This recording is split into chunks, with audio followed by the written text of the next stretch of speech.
या साध्या गावातील ही घटना असून तेथे 70 वर्षीय म्हातारा राहत होता. त्याला 4 मुलं होती. तर पहिल्याचं नाव वेदांत होतं आणि त्याचं नवीनच लग्न झालं होतं. आणि लग्न झाल्यानंतर त्याचा सुखी संसार चालू होता. तेवढ्यातच त्याच्यावर दुःखाचा डोंगर कोसळला आणि वेदांत ॲक्सिडेंट झाला. आणि त्याच्यानंतर त्याची बायको एकटी झाली. आणि मग 70 वर्षीय म्हाताऱ्याने तिच्या सुनासोबत केले लग्न.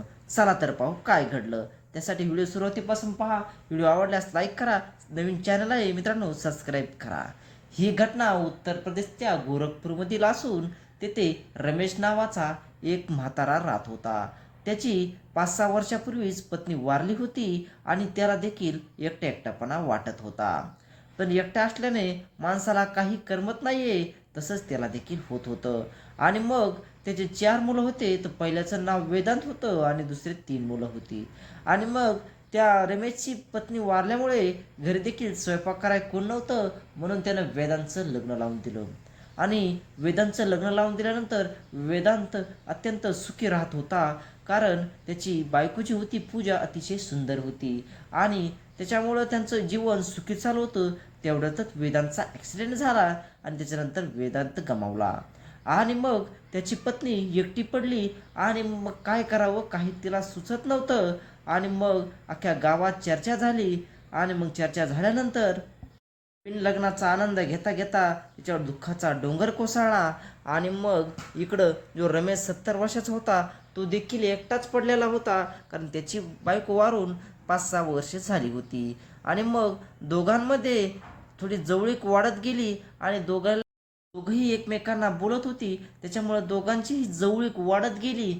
आणि जवळीक वाढत असताना एवढी जवळीक वाढली की त्या 70 वर्षीय सासऱ्याने म्हणजे रमेशने तिच्या पूजापुढे डायरेक्ट लग्नाचा प्रस्तावच मांडला. कारण रमेशला एकट्यापणा खूप खात होता. त्याच्यामुळे त्याने डायरेक्ट प्रस्ताव पूजापुढे मांडला. पूजाने 2 मिनिटं विचार केला आणि विचार करून तिनं देखील होकार धरला. कारण तिला माहीत होतं ओळखीचे माणसं आहेत आणि आपल्याला कोणतरी साथ देणारा भेटणार आहे. आणि मग 70 वर्षाचा म्हाताराला देखील आनंद होत होता. 30 वर्षीय जवान पोरगी त्याला भेटत होती.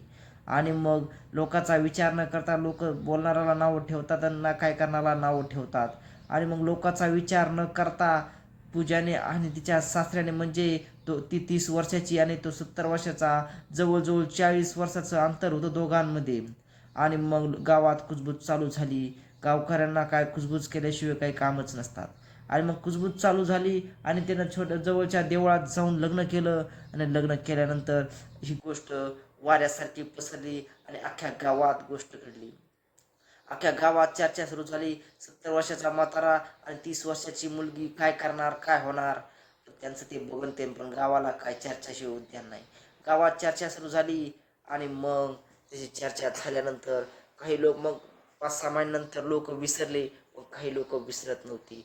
लोकांच्या चर्चा चालू होत्या. हे लग्न कितपर्यंत टिकेल, काय होईल या लग्नाचं. मित्रांनो मित्रांनो स्टोरी आवडल्यास लाईक करा, सबस्क्राईब करा. धन्यवाद.